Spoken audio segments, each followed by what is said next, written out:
Hey, what are you doing? Driving to the park famous for its plum groves, I encountered a pregnant woman. Surprisingly, she was rummaging through the trash. Her clothes were filthy, looking as if she hadn't bathed for days. Yet, unmistakably, she appeared to be my son's wife. Isabella, what's happened to you? As soon as I spoke, she shook her head, indicating a case of mistaken identity, and attempted to flee. There was no mistaking her, so instinctively, I grabbed her arm, only to find she was very thin. Startled, I heard her stomach growl. Are you hungry? Would you like to eat this? I offered the sandwich I had, handing it to her. She swallowed her saliva, and in a barely audible voice, "Thank you," she said, before snatching the sandwich and quickly leaving the scene. I stood there dumbfounded. It had to be Isabella. The sight of a pregnant woman starving and so similar to my son's wife stirred my concern. I pulled out my mobile phone from my bag and called my son. Kevin, I just met Isabella in the park about an hour away from your house. What? What are you talking about? My wife just gave birth. I was about to contact you. My son joyfully shared that a boy, resembling him, was born just a short while ago, firmly denying the woman could be his wife. But wasn't the due date still a month away? Early births happen all the time. Even for a first pregnancy? Feeling unconvinced, I pressed on. Hey, cut it out. Aren't you happy a grandson has been born? Of course I am. Sorry. Stop talking nonsense. There are plenty of people who look alike. Though delighted about my grandson's birth, the earlier incident lingered in my mind, prompting me to share about giving away the sandwich. What are you doing? Grandma got scammed by a sandwich thief. Don't go to that park again. Next time, you might get stripped of everything. How rude. What a thing to say. Even as I retorted, Kevin maintained a cheerful tone throughout our conversation. So was the birth of his wife true? And my believing the pregnant woman in the park was merely a mistake on my part? Feeling deceived, I fell silent. Maybe Dad's retirement, and you turning 63 means you're starting to lose it. That's ridiculous. All right, I'm going to see Isabella's child. Frustrated by his words, I ended the call and drove about an hour to the hospital, knowing the location thanks to my son. Arriving there, I found my son looking around at the hospital entrance. Did you wait for me on purpose? Yeah, actually, the birth took a long time, and my wife's condition worsened. Thus, visiting was not possible at the moment. However, having come all this way, I couldn't leave without seeing my grandson. My son took me to the nursery, where I saw the baby through the glass. He's adorable. Well, he's my son after all. And how is Isabella doing? I guess she's all right. Though I didn't insist on meeting Isabella immediately postpartum, something about my son's response nagged at me. Back home, while preparing dinner, I couldn't help but dwell on the park encounter. Who did I meet after all? Since Isabella's only family is Dad, and she never mentioned having sisters, and having met my son and his wife numerous times over their 3-year marriage, mistaking Isabella was unlikely. They say everyone has 3 lookalikes in the world. It must have been someone else. Despite reassuring myself, another question emerged. Why would a pregnant woman be scavenging through the trash in the park? Disturbed, I woke up early the next morning, eager to meet the woman resembling Isabella again, and visited the park. However, I didn't encounter the pregnant woman again, despite several attempts. Over 10 days passed, and just as I was about to give up, thinking she might no longer be there, I stopped by a grocery store on my way home. There she was! The woman who bore a striking resemblance to Isabella was there. Just then, she was caught shoplifting a sandwich due to hunger, with a store clerk gripping her arm to prevent her escape. The clerk's voice was filled with anger, threatening to call the police as she stood there frightened and tearful. Seeing this, I stepped in front of her immediately. Oh dear, were you mistaken for a shoplifter? Huh? I'm sorry, clerk. My wife forgot her wallet, so I came to pay. How much do we owe? As I took out my wallet at the register, the clerk scratching his head in embarrassment. Behave in a way that doesn't raise suspicion, he scolded sternly. On behalf of the woman, who could only apologize while crying, I kept apologizing until the clerk finally accepted it. Let's go. As we left the grocery store, she followed me obediently. Thank you. She thanked me in a voice so low I could barely hear it, yet her stomach grumbled again, perhaps still hungry. Don't cry anymore. Take this. In return, let's have a little chat. The woman hesitated for a moment, but nodded, seemingly unable to resist her hunger. Without saying anything else, I had her sit on a bench in the nearby park and eat the sandwich, which she devoured eagerly. She looked exactly like Isabella. Observing her, I noticed a familiar bruise on her neck, shaped somewhat like a nose. It was a birthmark I had seen when my son's wife stayed over. She had told me it was congenital. The same mark in the same place, and even the shape is identical? This can't be a coincidence. But if she ran away again, it would all be for naught. Trying not to alarm her, I kept my anxiousness in check. It looks like you're pregnant, and you are about to have the baby soon? While eating, she nodded, and when I asked why she was living this way, she slowly started to talk. Asking more probing questions, she revealed she had been living in the mountains at first, but had spent days reaching the park to live. As I listened with a constant smile, the woman gradually began to open up. That's tough. I can imagine. As I empathized with her, she began to share more about her dire situation, tears welling up in her eyes. How fortunate I am to have found this person. The more I heard, the more I sympathized with her plight, and a horrifying truth unfolded. I can't leave you like this. Come to my house. However, the woman, now frightened by her own admission, covered her mouth and trembled. I'll make sure you and your baby are safe. Don't worry. When I looked into her eyes and held her hand, she finally agreed, reassured by my promise. Bringing her home, my husband was shocked, but understood after. We need to help her in any way we can, I explained. Then he made a phone call to a certain place, obtaining unbelievable information. Days later, thinking my son's wife, who had just given birth, would be discharged with the baby, I dialed my son's number. I'm bringing a present for the baby to Kevin's house. Oh, she's gone back to her parents' home now. Why? Isabella doesn't have a home to return to, does she? Suddenly, my son became flustered and spoke rapidly.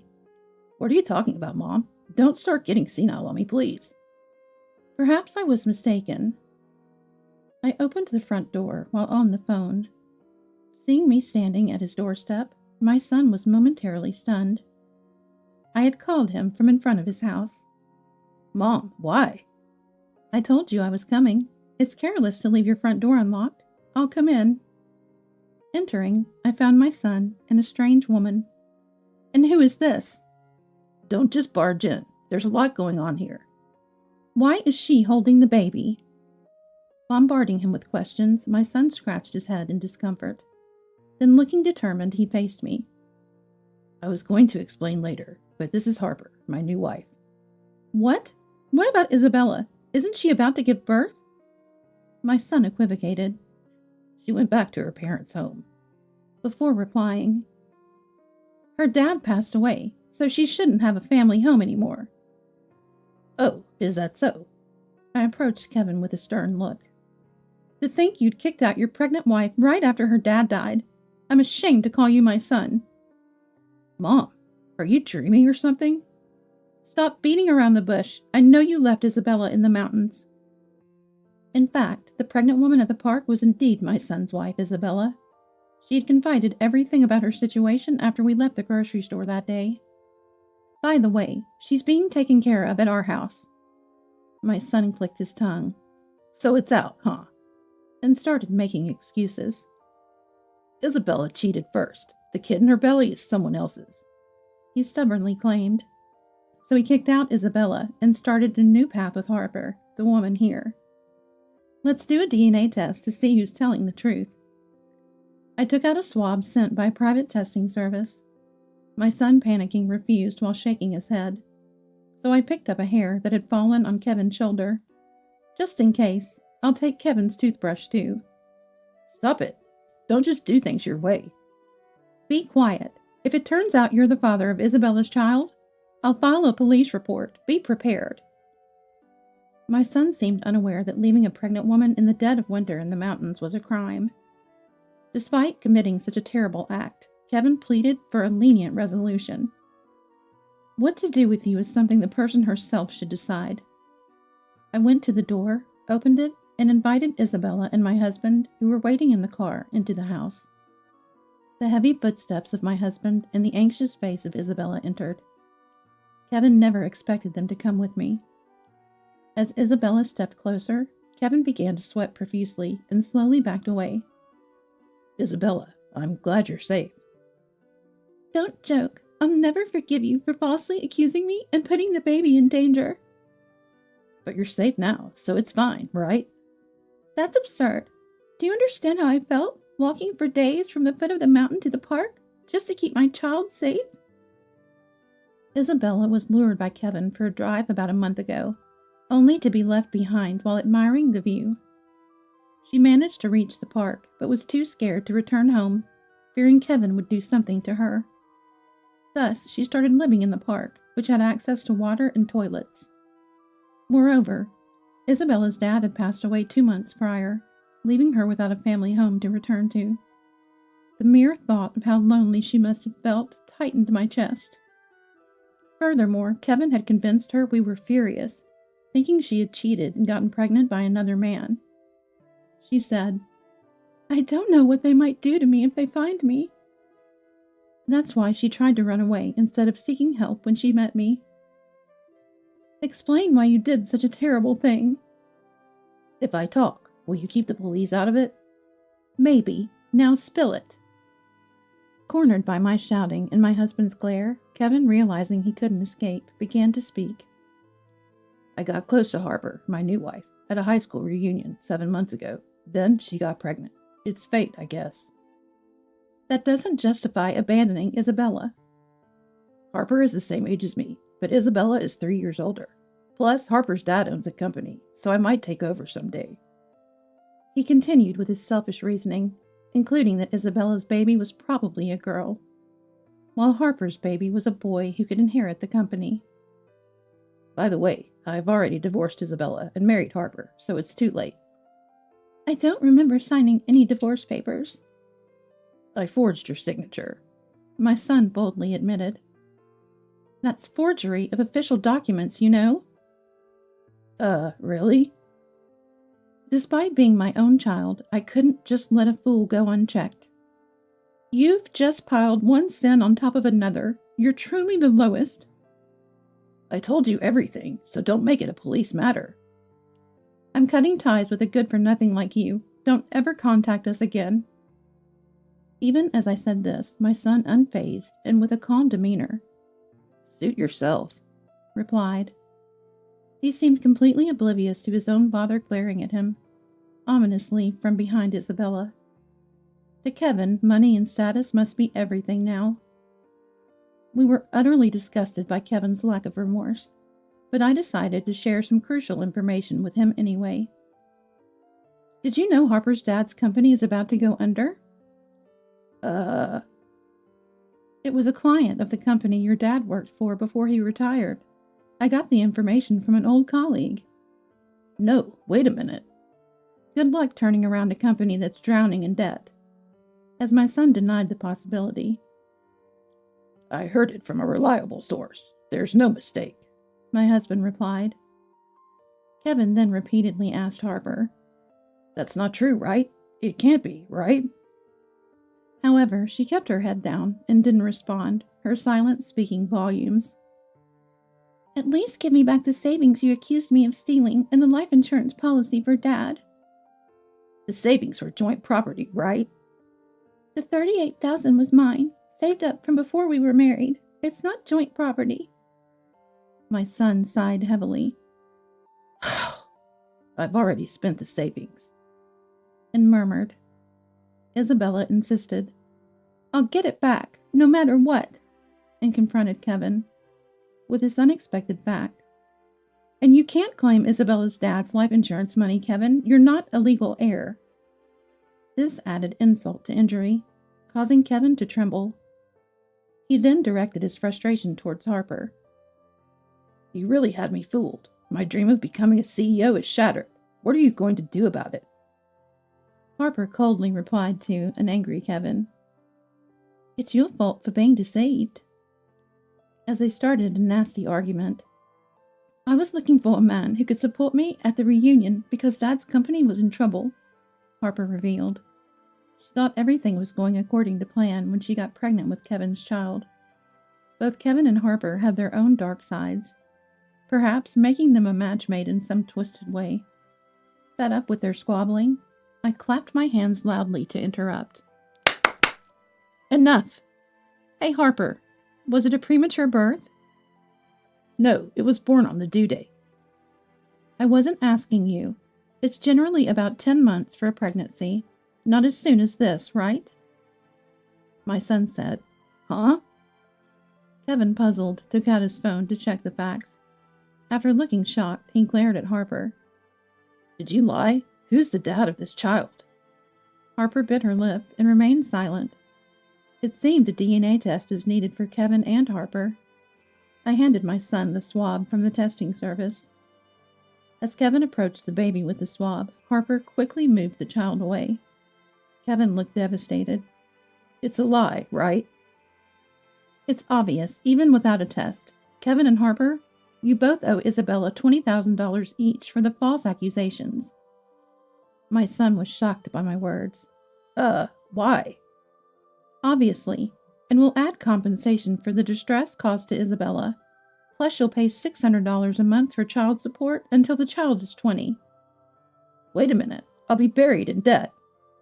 Hearing the specific amounts made my son break out in a sweat. You're just facing the consequences of your actions. Oh, and you'll be dealing with the police, too. Wait, you said if I talked, you wouldn't report me. I've decided to report you after all. Too bad. Apparently dreading being arrested, Kevin knelt down on the spot and apologized to me. Mom, please forgive me. Aren't you apologizing to the wrong person?